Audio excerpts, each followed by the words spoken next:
Good morning guys and welcome to 5th Generation Hobby Shop. Review tayo and testing tayo ng unit. Shoutout muna natin si Sir Jonald Cordero ng Pampanga.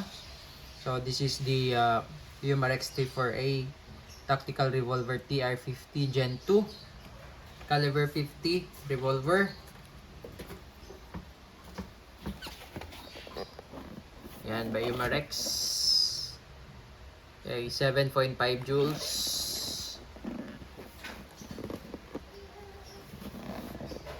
T4A training for engagement. So this is CO2 powered and caliber 50. Okay, so meron tayong mga iba't ibang klase ng bala caliber 50 na available. Ang available na lang pala natin is the Devastator at saka rubber ball. Yan, caliber 50.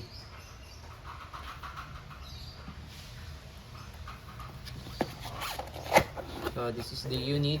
Comes with maintenance manual and owner's manual.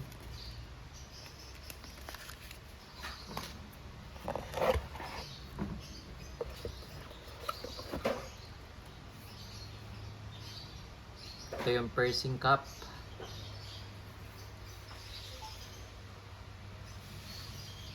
So si Gen 2 po naka fiber optic sight na po. Tapos ito po pwede nyo pong lagyan ng accessories, flashlight, red dot optic kasi may mga railing po siya. Ayan.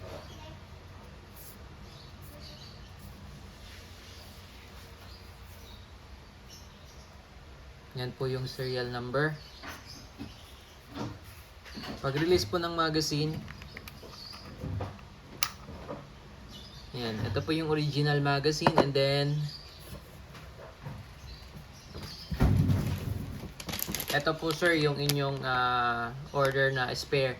So hindi po sila parehas, pero po pwede po, hindi po sila pareho na itsura. Yung spare magazine, ito yung original. Pero mamaya iti-test din natin itong inyong spare magazine.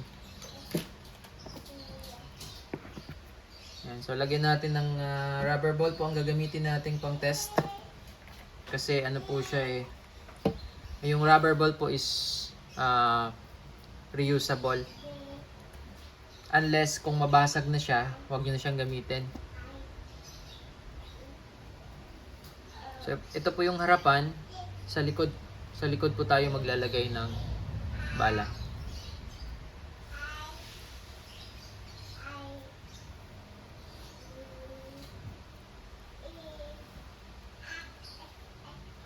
Ayan, 6 shots.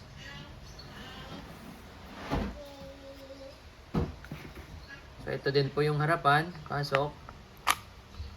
Then lock. Okay, so testingin natin yung extra mag mo, sir. Ito yung extra mag, so magkaiba sila. Pero pwede rin siya dito. So ito yung original. Ayan yung extra mag. Okay, so load natin din itong extra mag. So ganun din sa likod din siya ilalagay.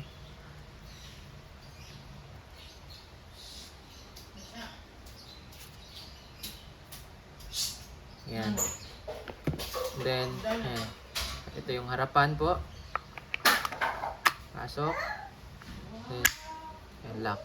So iikot nyo lang po muna ng isang beses bago nyo siya paputukin. Ganon din yung sa original, iikot lang po. Ayan. So gumagana po siya. Ano, umiikot po yan.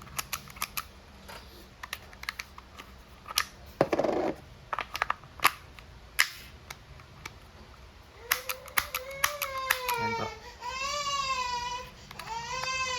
So working po. Parehas po yung magazine working. So load tayo ng CO2. Ito po yung pursing cap. Kung mapapansin nyo po, nakaangat pa po yan. So once na pinalo nyo po yan, ayan, lulubog siya, no? So mamaya, i-demo ko po sa inyo. So ngayon, lagyan po natin ng CO2. So to release the pursing cap, ikot nyo lang po counterclockwise.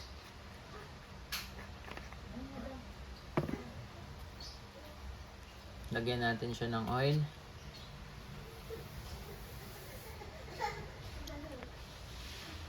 And then, lagay din tayo ng oil dito sa CO2.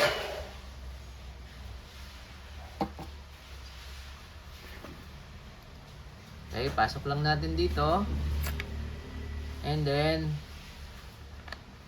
babalik natin yung pursing cap. Iikot lang natin clockwise hanggang sa humigpit po siya. Ayan. Hanggang sa hindi na po siya maiikot. So, once na hindi na siya maiikot, tama na po yun. And then, papaluin na natin. Okay.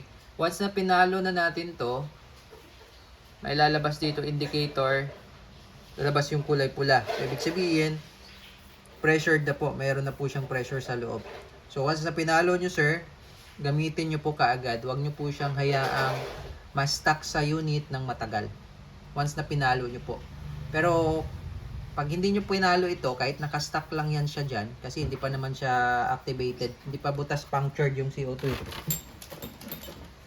So, ngayon na nandyan siya, ayan. So, pakita ko lang sa inyo, sir. Ayan. So, hindi ko pa pinalo, ano. Para lang makita nyo, sir, na hindi pa yan nabutas. Hanggat hindi nyo pinapalo. Ayan, o. Hindi pa siya nabutas, diba? Hanggat di nyo siya pinapalo, hindi siya nabubutas. So, pwede lang siyang i-stack dyan. Kapag kailangan na kailangan yung gamitin, tsaka nyo siya paluin. Pero once na pinalo nyo na siya, once na nabutas na yung CO2, gamitin nyo po kaagad. Huwag nyo pong i-stack ng matagal. Okay? So, ayan sir, no? So, papaluin ko na po, no? Tamang palo lang po. Yan. Then, lalabas na po yan. Okay? So, putok po tayo. Okay, ngayon po na activated na siya, may pressure na, kailangan po nating iputok up to 36 shots bago natin i-release yung CO2. No? Bawal po kasi siyang, halimbawa na-activate nyo na-punctured, tapos i-release nyo, hindi nyo siya ipuputok, bawal po. Kasi marami po yung pressure niyan eh. So, pwedeng sumabog po yan sa loob. Okay? So, ipuputok po natin 36 shots hanggang sa humina na yung CO2 bago natin i-release. Okay, so first round po tayo, firing. Ikot po na natin. Firing. Okay, first round.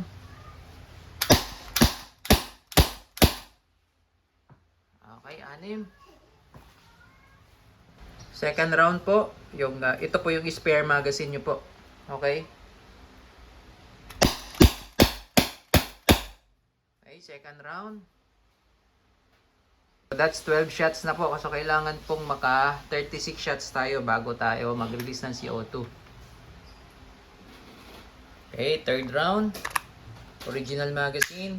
So pagkasalpak nyo po, iikot nyo po muna isang beses. Third round.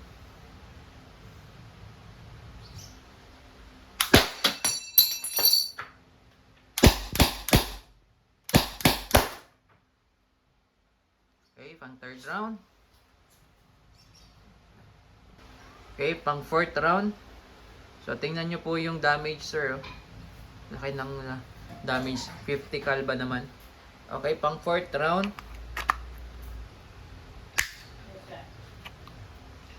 Headshot.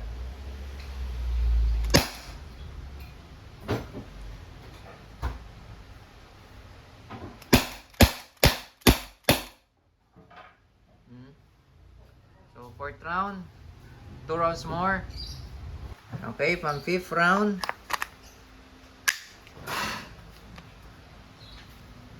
Fifth round. Firing.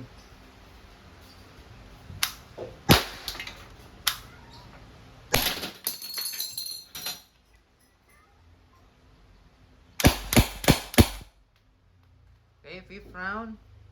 And last one.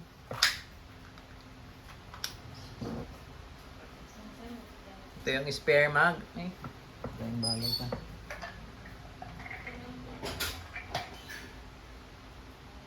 Ito yung spare magazine. Last round.